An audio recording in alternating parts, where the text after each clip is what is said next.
था कहने के लिए अपने खेत के मेड़ पर आया हूँ रास्ते पर, तो पीछे पश्चिम साइड में वो देखिए दो सोमिया जंगली जानवर है, भैंस की तरह घोड़ा की तरह है। उसे देखिए, यह देखिए क्या कर रहा है, यह देख लीजिए आप लोग क्या कर रहा है। अब मैं अपनी असली कथा पर आता हूँ। हाँ सुनिए। धर्म का ही हर जगह विजय होता है। रूपनगर में एक दानी और धर्मात्मा राजा राज्य करते थे। एक दिन उसके पास एक साधु आया और साधु बोला, आप 12 साल के लिए मुझे अपना राज दे दीजिए या अपना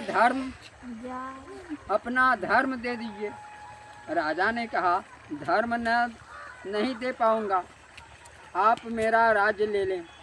फिर साधु को राजगद्दी सौंपकर राजा वन में चला गया। वन में राजा को एक युवती मिली।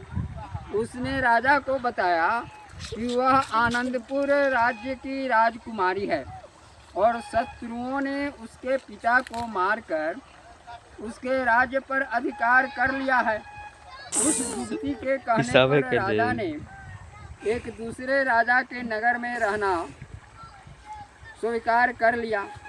जब भी उसे किसी चीज़ की आवश्यकता होती, वह युवती उसकी मदद कर देती।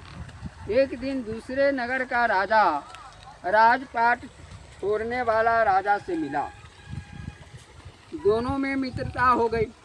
एक दिन त्यागी राजा ने राज्य करने वाले राजा से कहा, आप और आपके सैनिक मेरे यहाँ भोजन पर आए। यह सुनकर सबको बहुत आश्चर्य हुआ कि उस राजा के पास कुछ भी नहीं है, वह सबको किस तरह भोजन कराएगा। राजा के पास रह रही युवती ने कहा, आपने न्योता दे दिया है तो सारी व्यवस्था भी हो जाएगी। फिर ऐसा हुआ भी। सारी सेना ने सह भोजन किया। तब उस त्यागी राजा को बड़ा आश्चर्य हुआ। उसने उस युवती से पूछा, तुमने सारी व्यवस्था कैसे कर ली। वह उस युवती ने कहा, आप हिसाब लगाकर आपके राजदान की अवधि समाप्त हो गई है। अब आप जाकर अपना राज्य संभालिए। राजा ने कहा, अब मैं ही जाऊंगा, तुमने मेरी मदद की है। युवती बोली, आप जाकर अपना राज्य संभाल ले। मैं युवती नहीं, धर्म हूँ।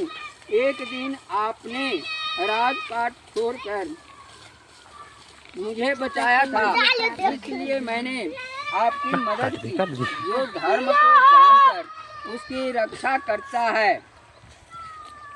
धर्म उसकी रक्षा अवश्य करता है।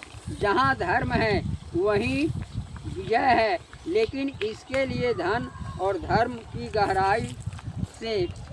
गहराई को समझना पड़ेगा। जय श्री सीते। यह मैं कथा आपको सुनाया। यह कथा अगर आपको ठीक लगे तो कृपया इसे मेरे नेट पर बोलकर सब्सक्राइब अवश्य कर दें।